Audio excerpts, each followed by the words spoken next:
Welcome back to the channel. In today's video, we're going to talk about some weapons that are probably going to be a little bit under the radar, but as soon as the DMR gets nerfed along with the type, we're going to see some drastic changes and shift to the meta, even more than you expected, because there's a good list of weapons that will be meta, and then there's a ton of other weapons that are viable, especially after the nerf to the Kilo and the R9. So we're going to go ahead and look at that list. I'll show you kind of how to get that data, so if you can cross-reference it, and I'll even have a full spreadsheet so you'll be able to look through and kind of figure out the data for yourself. If you enjoy the video or learn something new, please do me a favor, hit that like button. Goal on today's video is 4,000 likes, so hopefully you can help me hit that number. And then if you're brand new looking to find your way back, double check to make sure you are subscribed with notifications on so you won't miss a future video. So we covered this in a video the other day where True Game Data and his community were able to figure out that the Warzone has specific damage profiles that are slightly different than the Modern Warfare ones. And as a result of those changes, it kind of caused me to kind of look and reevaluate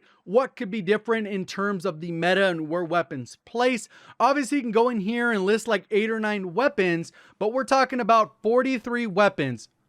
Rifles, SMGs, LMGs, where's the meta? Obviously, we have tactical rifles, DMR, SKS, those types of things with the marksman rifles, EVR, whatever. Once those get nerfed, those will probably not be meta. They're probably not going to be used. They're going to be nerfed into the dirt, because the real reason people are using that is because it has a 2-shot headshot potential at 175 damage, and it is incredibly easy to use. SKS is the same, but it has way more kick and recoil and very unforgiving. So when we're looking at this, it's like, well, what does that tell us? Which one's better? Obviously, in this particular case, the Ram 7 is going to be better than the AN94. Then you got to factor in recoil. I've already done that. I built the list, and we'll talk about each of these weapons. I've already kind of marked what's meta and what I think is going to be viable, especially if we don't get any buffs. I expect there to be some buffs, and I expect there to be some attachment balancing to fix a lot of attachments that don't work on Cold War weapons.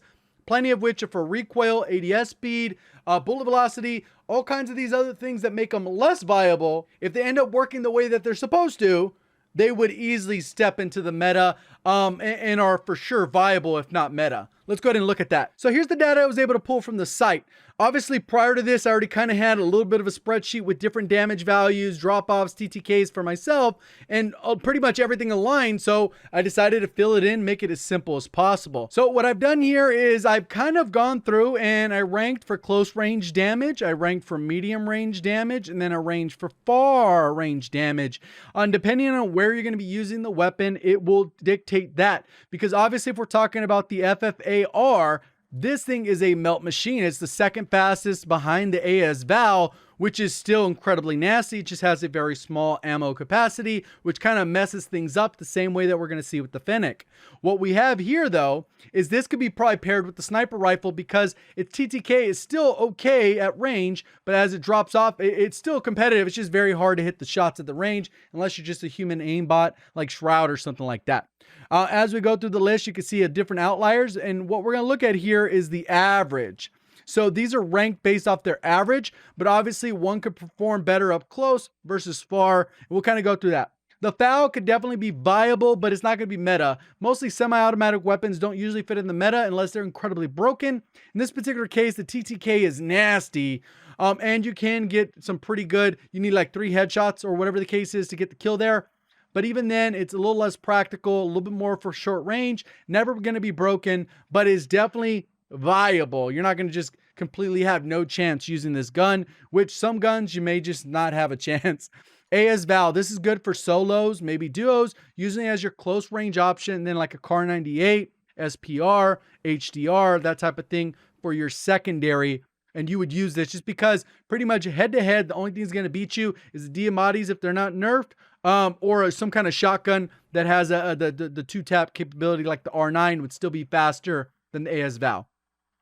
100% going to be meta is this green one here. This is the Amax, and the reason for that is because it doesn't have a lot of recoil. It kind of does, but it doesn't in terms of being able to actually control it and hit the shots. Bullet velocity is okay. It could be a little bit better, but it's one of those nasty weapons that you can use it for far range if you stack it the right way, be a little bit slower, or you can make it your short to medium option and combine the same way you would the FFAR. And you have that versatility in the weapon. Just depends on the optic. You either go the hollow sight or you go a VLK. The FFAR is 100% Probably going to be one of my favorite weapons to use. It kind of is now, but even then, it just sucks because everyone's just using DMR. So the game as a whole is just incredibly broken and boring. It's just not fun to play when everyone is literally using the same thing. If you don't use that, you're at a huge disadvantage. And you know that you would just win those gunfights if you were using the DMR yourself. So it's a very kind of tricky spot right now. And you can see this one, it just dominates. And then we have the AK, too much recoil. And it's even though the shots to kill here would be amazing in terms of TTK versus the FFAR, it's just Cold War, just recoil. You're going to miss too many shots. So this, for, TTK, theoretical TTK is not necessarily anything close to the practical TTK, especially since you're going to miss like more than half of the shots. Groza, very good alternative to the Amax. If the Amax wasn't in the game, I would just go tell people, hey, use the Groza. And that's the brand new rifle. Obviously, they want to make that strong like the Mac 10, which has found its way into the meta. If the Amax was in the game, 100% would use the Groza. AK-47 Modern Warfare, it wasn't used for the game's life cycle. Even though the TTK is good, its recoil is just too much. XM4, too much recoil and not killing fast enough up close to be that combination, especially if the FFAR beats out the RAM, and that kind of knocked it from its throne as that close range melt machine that you can still use at range, but is a little bit less viable. You would stack it with the car. AN-94, this was a little bit surprising. I did end up going into a match. It still sucks at close range that you'd expect. At range, it's okay. It can be a little tricky hitting shots because the rate of fire is a little bit slow, at least the way, when you're using it. And that 2-round burst is nice, but it makes it hard to hit somebody off the head glitch, which if somebody's peeking over a roof, it's going to be incredibly difficult to hit those shots unless you have a higher angle. So that's one of the limitations with that weapon, is because of that kick. Anytime you pull the trigger, it's a little bit hard to adjust in the beginning, but once you get going, the shots go very straight and the bullet velocity is very good. I think this one, I'm going to put it as viable right now. Obviously with the Kilo nerf, that's the big difference here. We're going to talk a little bit about that as we get to it. We have the Odin. It's always a hit like a truck, but it also kicks like a ridiculous amount. So that becomes a lot less viable when you can use other weapons like the Amax with significantly less recoil, better fire rate, and you are able to still get a better TTK. The Scar, not enough ammo. Same thing with the Odin. This one would be kind of cool just because it has a consistent TTK, but it's just not going to be viable. M4A1, it does become a little bit more viable just because it's a modern warfare weapon. And the reason why I say that is we're going to see the Growl, a similar scenario, where the fact that if you need to come and land on a loadout and you need to get fully loaded, you need modern warfare weapons to do that. The perks aren't available on the Cold War weapons. So when you come in, land in hot, late zone 5, you'll be able to just grab that gun and then restock on that ammo. Whereas the Cold War weapons, that's just not an option. And then we have the M13. It's always been good. Requires a lot of shots to kill. That's typically the problem, but its fire rate is way up there. On the TTK side, it's not the best at range, but it's very accurate. So the practical TTK and the theoretical one are very close together because you're not going to miss a bunch of shots. The thing is, it just requires more bullets to kill. So you better be accurate when you are firing the weapon because you will burn through ammo. The Growl 5.56, for the same reason I just mentioned with the M4, it has extreme versatility at range. Even though its TTK isn't the best, it's still going to be very viable because it has so low recoil. Practical and theoretical TTK are very close. As you can see, the QBZ is right in the middle of the Kilo and the Growl. Especially after the Kilo nerf, you can see that it is the slowest TTK at range. Anything above its final damage drop-off will be the slowest TTK, which is very unfortunate in my opinion. And that's why it feels so weak, because it went from an 800 TTK, which was 11 shots, to 14.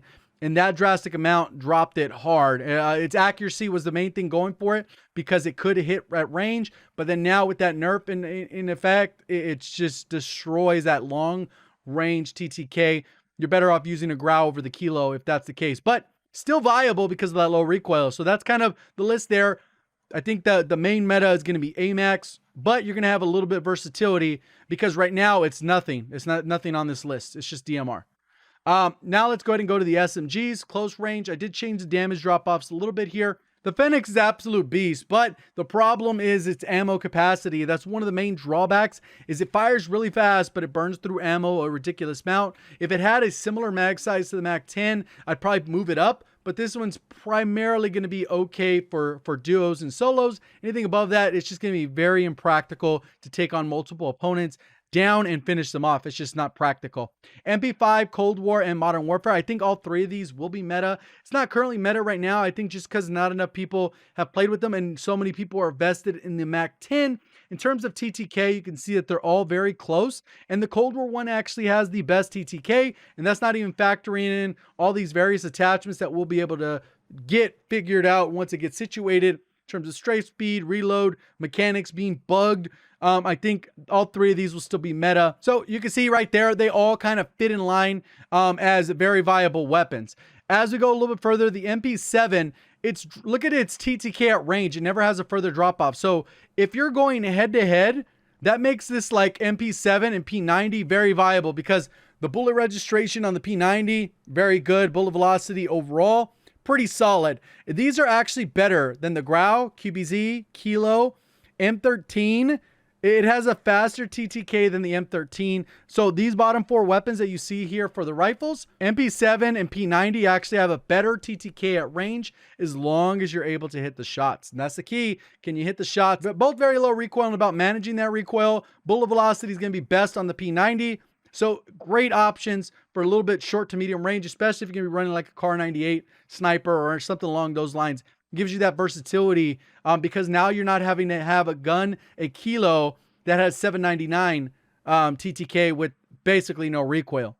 All these other ones kind of suck. ISO would be good for that intermediate range. It's an okay gun, nothing special, but the MP5 just does it better, or MP7 does it better. Bullfrog is a better version than the Bison. It has a faster fire rate, even though it deals the exact same damage. And even then, it doesn't fit in the meta. It's just these numbers end up being a little too slow. It's borderline. Bullfrog could probably fit into it. But as you get in here, AK-74U, the Bison, the Striker, the Milano, do not even use that. That kills slower than basically the MP7 at like 100 meters. It's so bad. Uzi, don't touch that. A rounds are okay, maybe in solos or duos. But beyond that, it's just not enough ammo. Then that brings us to the LMGs. And for this particular category, it's pretty much the Bruin. The Bruin has a consistent TTK, even though its overall ranking isn't that great on this list. The main reason it does so well is because you would likely pair it with a short range option like the Mac 10 or one of the other short range options that I've talked about, FFAR, if they didn't share the same ammo, something along those lines. Because its 705 is incredibly competitive. You can see right here, 705 TTK at range would put it pretty high in terms of its recoil as well. It would put it around 9th, right in the middle of all the rifles, which is a very good number. And it would just have that 100 round mag because they kind of messed up the recoil on the 60 round. So it'll be slower, but it's going to be a good option if you're pairing it with the short range option. Stoner is going to be viable because you can see the TTK. I think the attachments, as soon as they get worked out in Cold War, this could be significantly better. And that's kind of it. I know PCAM can be good, but in practical sense, it's harder to hit shots, even though the TTK is right in line with the Bruin. The Bruin's just so easy to use. Then that brings us to the master list. And pretty much what I did is I went through and I ranked them all like this. And I sorted so that you could actually see exactly what was going on.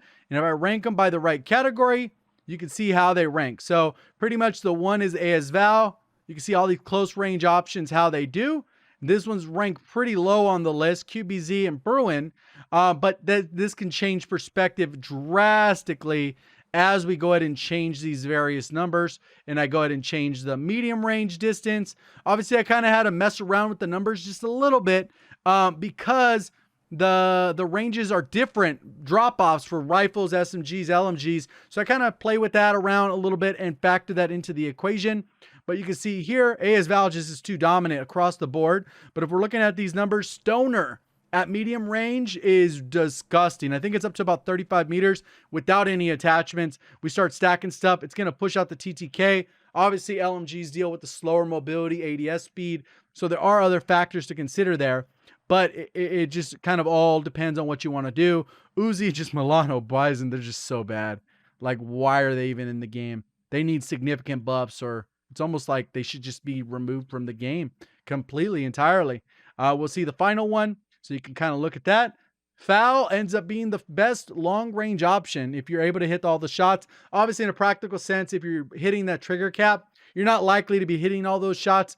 But if you manage to just line it up perfectly, this thing is a melt machine, as well as the Ffar. Look at this FFAR. If you can hit those shots, it's just disgusting. Groza, Bruin. So you can see all these, and the kilo is still kind of low on the list, but the reason why it's still going to be viable, because it's still viable, it's been viable. But I think once people start experimenting with the different weapons and they end up with the right attachments, it's going to be a game changer for a lot of the Cold War weapons. Because I know most people, the general perception is that they're trash, but I think after taking a look at it and looking at certain attachments aren't doing what they're supposed to, and once they actually do what they're supposed to, they could be on par to be no reason to even use Modern Warfare weapons anymore. So I'm going to go ahead and leave this spreadsheet down in the description. If you have any questions, go ahead and comment that down below. If you enjoyed the video, learned something new, hit the like button. If you're brand new, want to find your way back, just double check to make sure you're subscribed, especially if you made it to this point in the video. Appreciate all the support on the channel. Thank you for watching. As always, have a great day.